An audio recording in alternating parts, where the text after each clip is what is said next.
Hey guys, Jeff Beers with the Yoda Guy. Today we're installing a new product that came out. It's a dual battery tray kit for first gen Tundras and first gen Sequoias. So stick around for more.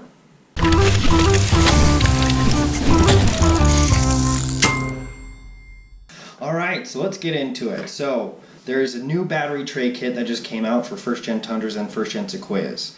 It is about the only available option you can buy right now that is bolt in directly for first gen Tundras and first gen Sequoias. The kit comes with all the hardware that you need to get it installed. You have to relocate your reservoir mount just a few inches over for it to clear. It fits a Group 27 battery, and it's powder coated, made out of stainless steel, and today we're going to be test fitting that system out. So let's jump right into the review of the product and see what this thing's all about. Alright, let's get this box opened up.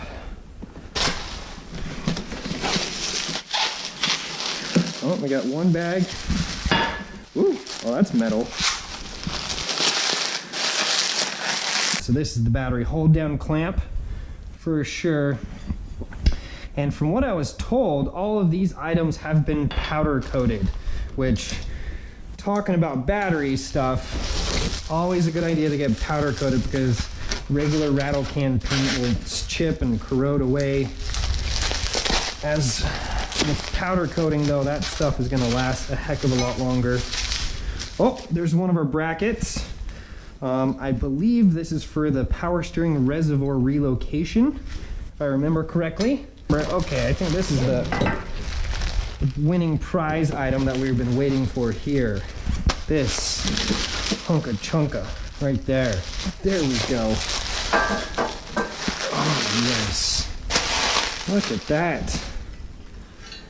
That thing is amazing. Huh, sweet deal. Actually, I'm kind of more taken back on this than I originally thought. Like, he's even got countersunk holes down here for where hardware has to go. These are going to be mounting points, clamping locations. Awesome. Says right in it there, Group 27, has his logo in it, Effer. Oh, man, this is just great. I think the power steering pump relocation bracket goes something like that, or it's something like this, if I remember correctly. Sweet deal. Hardware. Let's see what this is all about.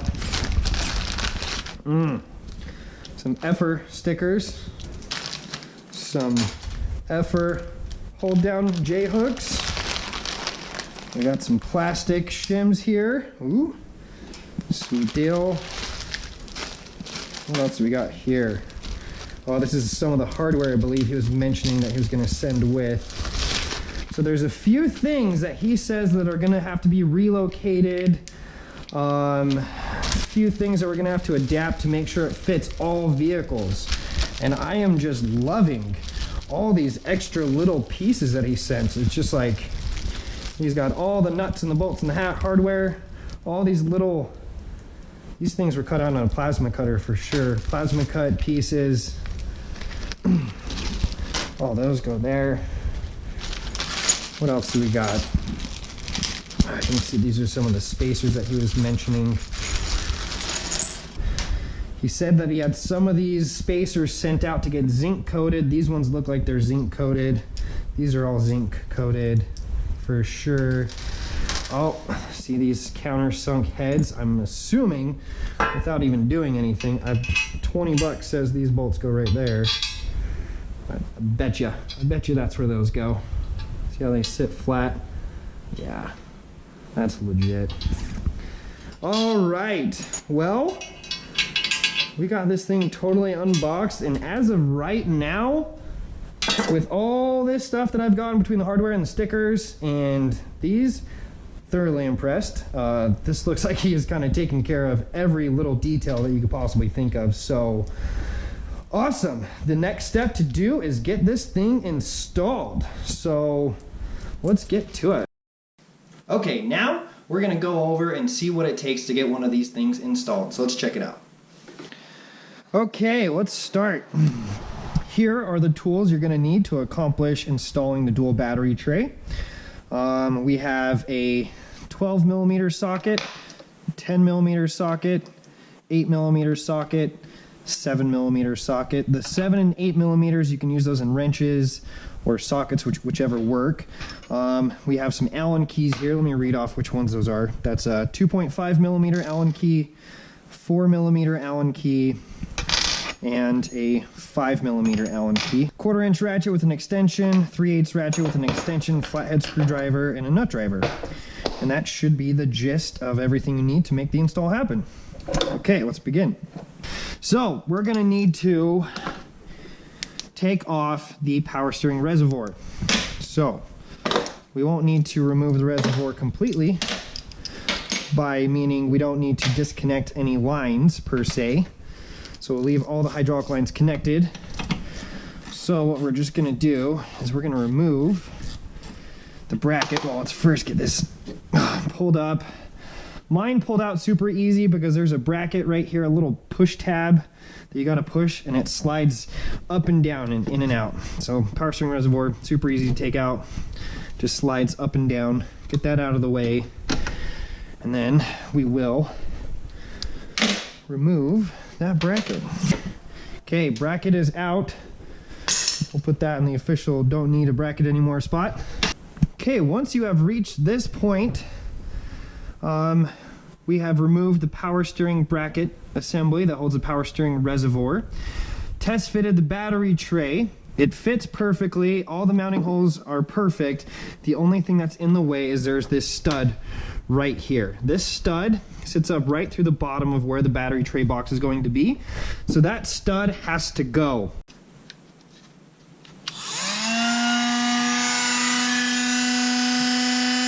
Okay, then we're taking out the 2 bolts that hold in the air filter housing.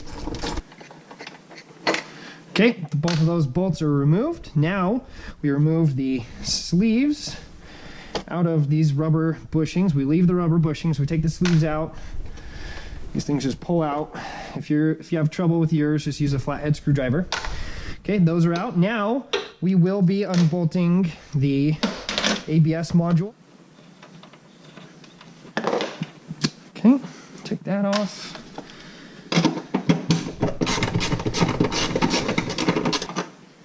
Okay, those are removed. There's a third one back here. I already pre-loosened that one up because it's a bit tight to get to. So we got those 3 off. Perfect. Now what we're gonna do is we're gonna lift the ABS module up so we have enough clearance to get behind it. There we go. Oh, snow's coming in.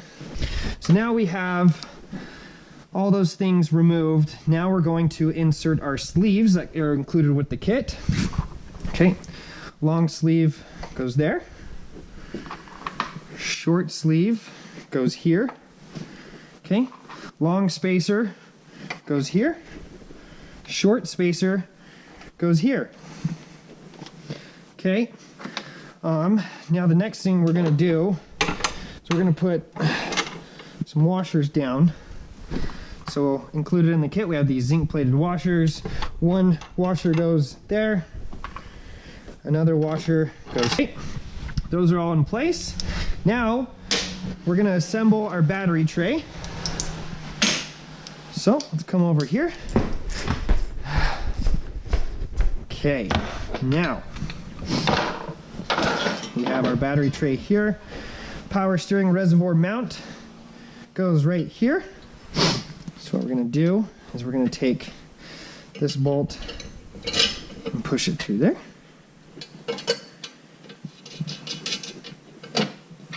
This bolt, we're going to push it through here. Okay, so that bracket's on now. We got to put in our pieces that hold the power steering pump. Now this is a super clever design, how he came up with this.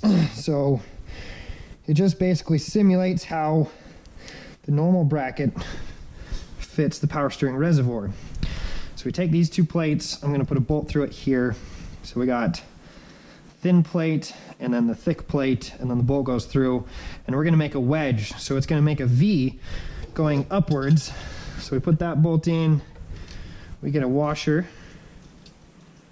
There's our washer. And then we put a nut just to hold it in place. Okay, Do that again on the bottom. Okay, that one's started. Now we will do the other one. Okay, those are all temporarily installed. Now we're going to take our socket. This is where the 7mm comes into effect. And then we have our 2.5mm Allen key.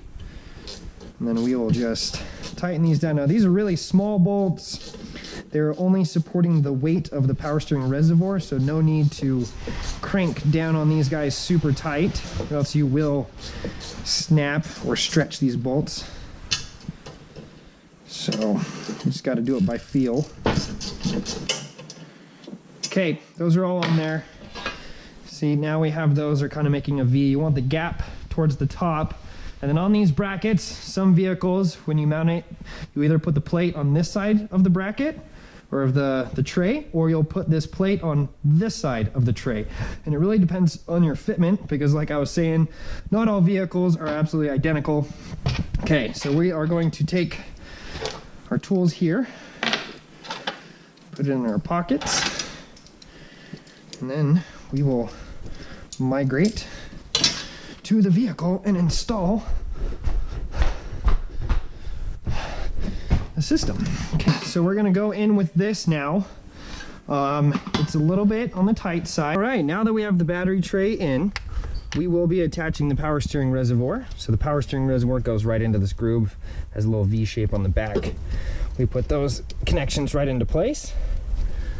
And then we will begin to put in the Allen key bolts that go here on the air filter housing. You put the short Allen key bolt in this position, you put the long Allen key bolt in that position, so we can get these things tightened down. All right, next thing we're gonna do is we're going to put on the two 12mm bolts that go on for their ABS module. I have my plate sitting underneath my ABS module. It seemed to fit the most flat in that position. Here I'm actually putting on my extra ground strap. I have another ground cable coming off my engine block for an added engine ground, so I'll be placing it there.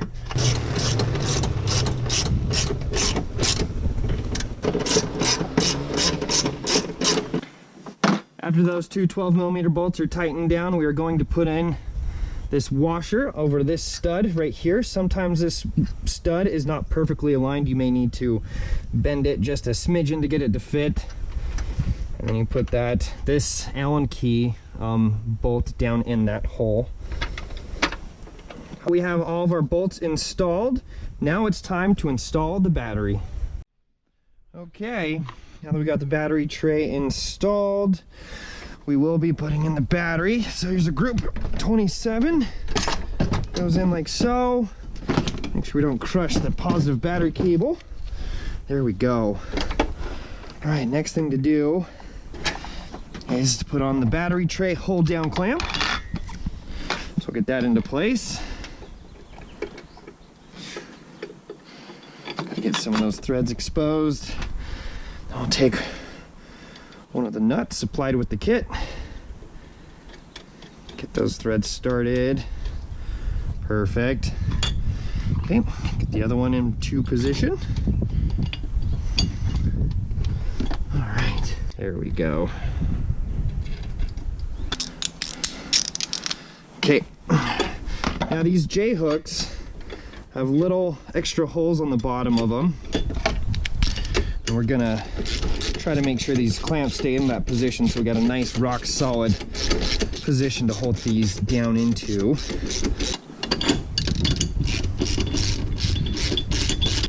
Make sure these things are snug. Don't want to over tighten them to avoid breaking anything.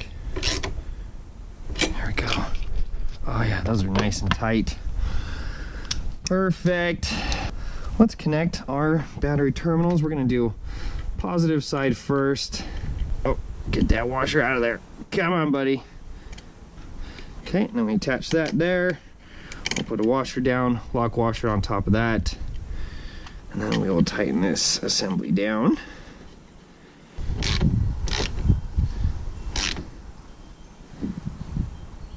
All right, nice and secure there. Get that up. Okay, attach the negative wire. Put a washer down, put a lock washer on top of that. We'll put our nut.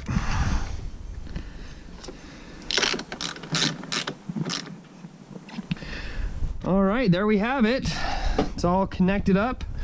We got power going to my 200 amp battery isolator, and then ground is going straight to body ground, and this isolator is controlled by this relay, which this relay is controlled by the dash inside, or a master switch on the dash on the inside.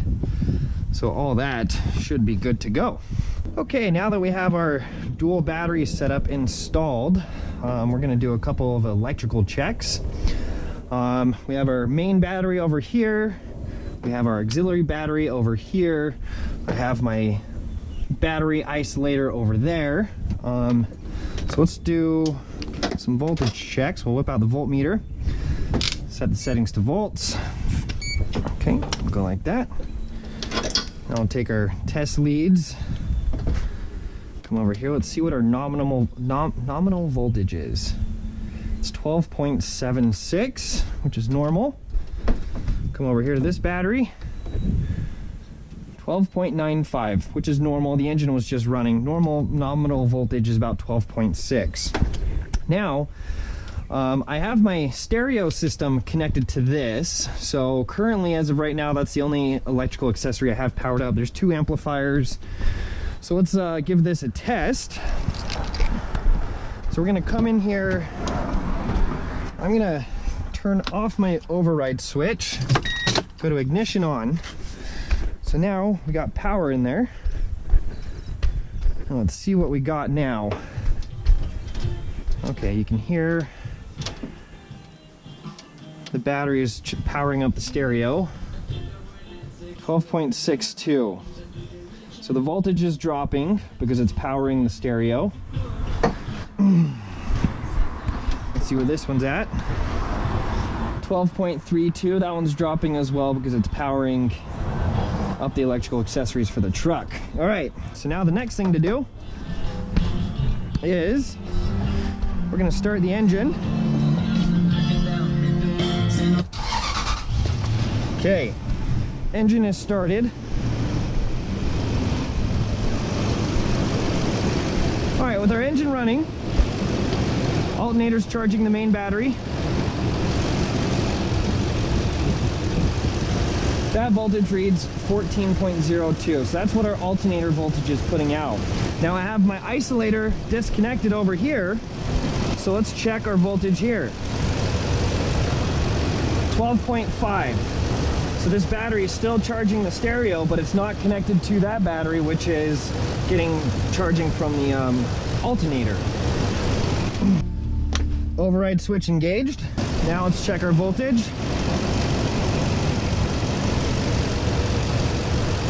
There you can see we are getting alternator voltage to this battery. So now we're charging 13.97 over here. 14, pretty much the same thing. So we are charging both batteries at the moment, and both batteries are connected.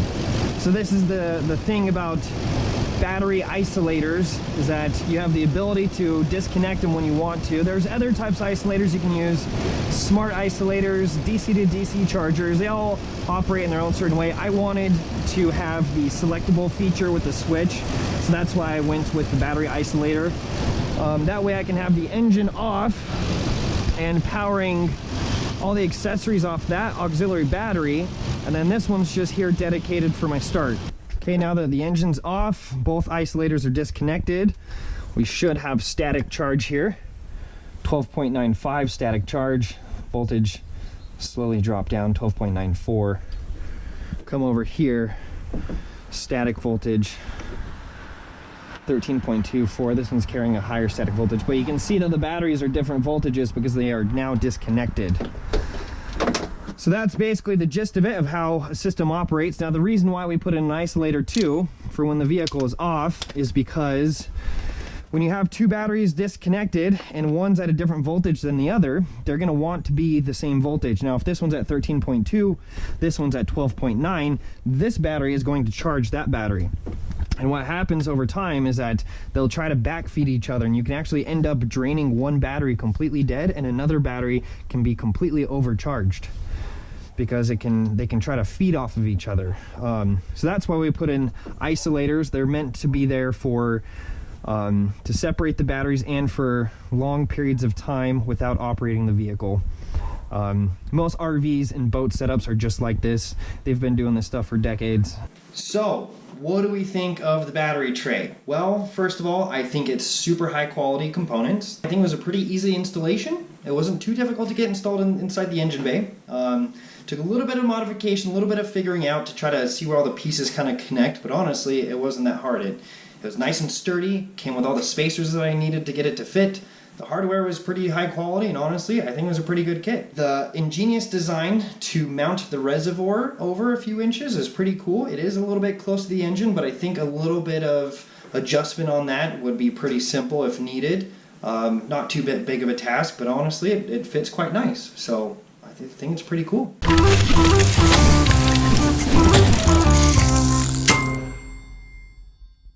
Hey guys, if you liked that video, hit that like button.